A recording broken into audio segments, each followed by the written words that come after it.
Hi Trinity friends, I'm here this morning to tell you a story about a boy named Samuel. Samuel grew up to be one of the most important prophets in the Old Testament, but the great thing about Samuel is that we know his story from the time he was a baby.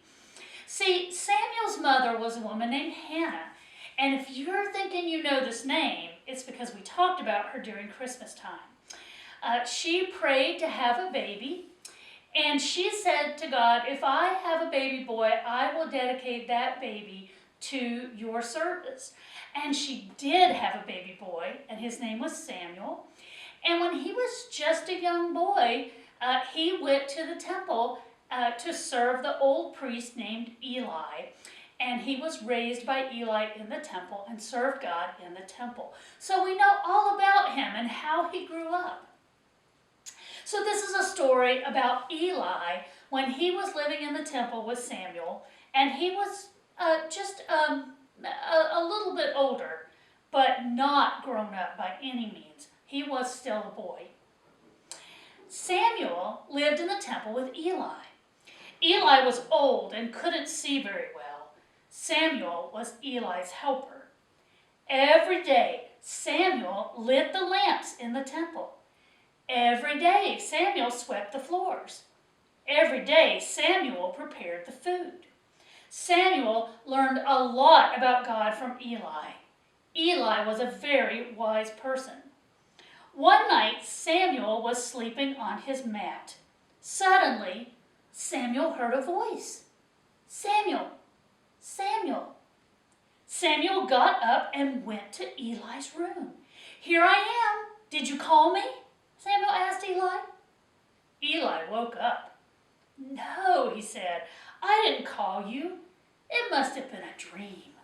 Go back to sleep. Samuel went back to bed and tried to sleep again. Soon, Samuel heard the voice again. Samuel, Samuel. Samuel went back to Eli's room. Eli was sleeping again. Samuel said, Eli, here I am. I heard you call. Eli woke up. Samuel, I didn't call you. Please go back to bed. So Samuel went back to bed. Then Samuel heard the voice again. Samuel, Samuel. Now Samuel was worried. Samuel jumped out of bed and ran quickly into Eli's room. This time Eli said, Samuel, I did not call you, but I think I know who did call you. If you hear that voice again, say, here I am, God, I'm listening. What do you want me to do? Now, go back to bed. Samuel went back to bed. Soon, Samuel heard God calling out his name, Samuel, Samuel. Samuel listened, and then Samuel said, here I am, God, I am listening. What do you want me to do? And God spoke to Samuel about special things to come. From now on, Samuel would be God's messenger. That's a great story, isn't it? Yeah. And I like that story because he wasn't very old. He was a young boy, and God was already speaking to him and already telling him special things that he wanted Samuel to do. And from then on, Samuel was God's messenger. Yeah. From then on, all through the rest of his life, God would whisper in Samuel's ear. He would do it just like he did in this story. He would say, Samuel, Samuel, I need you to go get a new king. Or Samuel, Samuel, I need you to take this message to the king. It was that kind of relationship between Samuel and God. And I love that.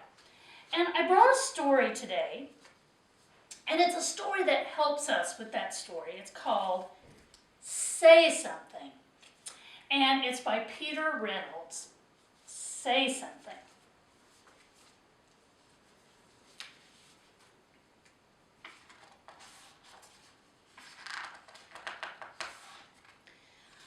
The world needs your voice. Mine?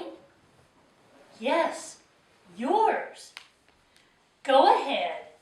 It doesn't need to be perfect as long as it's from your heart.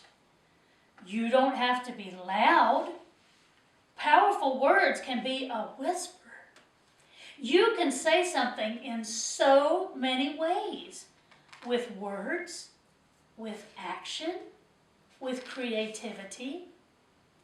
If you see someone lonely, say something by just being there for them. If you see an empty canvas or a piece of paper, say something with your brush or your pencils or your crayons. If you see an empty lot with just grass sticking up, say something by planting seeds and watching them bloom. If you see someone being hurt, say something by being brave. Hey, stop! If you see something beautiful, say something with a poem.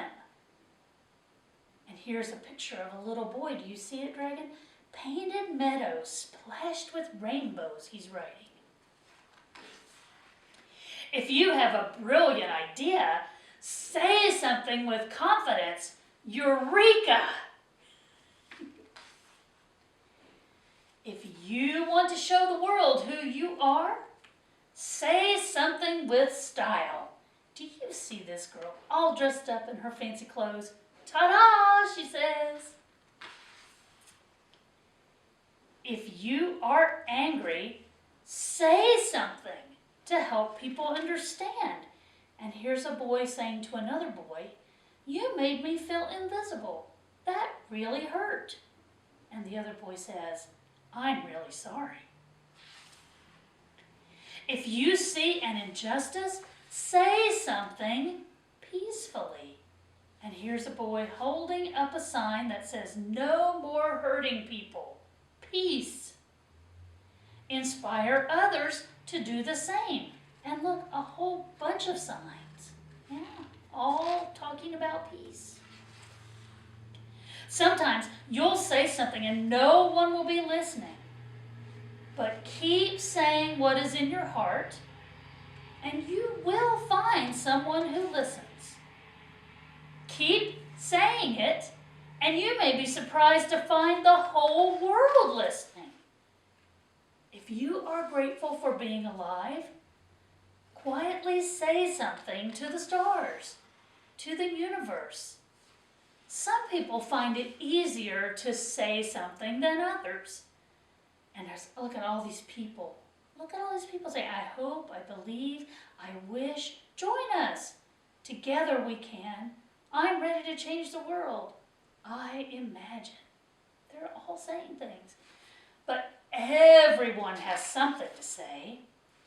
So when you're ready, say something. I like this book. And I like it because here on the very last page it says, your voice can inspire, heal, and transform. Your voice can change the world. Are you ready to say something? And why I picked this book today, Dragon, is because that's what God wanted Samuel to do. God needed Samuel to say something. And what it was a message for Eli. It was a very important message for Eli that Eli needed to hear from God, but Eli hadn't been able to hear it. God had been trying to give this message to Eli, but Eli had not been able to hear it. And so God decided to speak through Samuel and to get Samuel to say something that would get Eli's attention. And you know, this story and this book about saying something reminded me, Dragon, of the first time you came here to be with all of us. Do you remember how scared you were? Because you were brand new? Yeah. And you were quiet as a mouse, even though you are a dragon. You were quiet as a mouse because you were afraid that if you said something, the others might laugh at you, or they might not like you. Do you remember that? Yeah.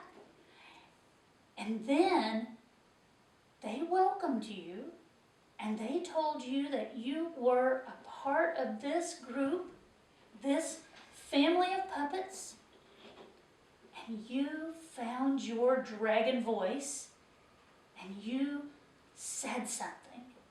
You said hello, and you said, thank you for welcoming me. And we're so glad you're here, and we're so glad you decided to say something. And I hope you learn from this story and from this book how important your voice is in the world, and that if you have something to express, it's okay to say something. Thanks. So the song we're going to do today is part of a hymn that we are singing in worship today. And it's a hymn you may have heard before. It's called Here I Am, Lord. And the refrain is the part we're going to learn. And it goes like this. Here I am, Lord.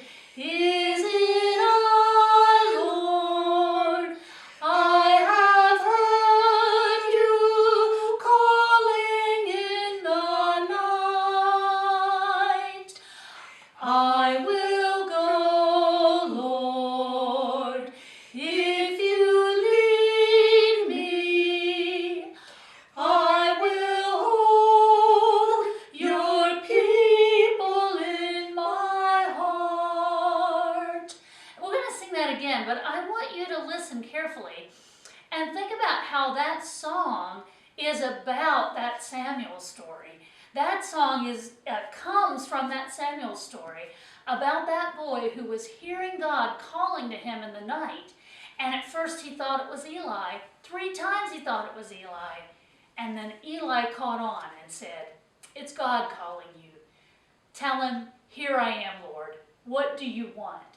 And so that's what this song is about. So when you sing it in church, I want you to remember that that's what that song is about. Here we go.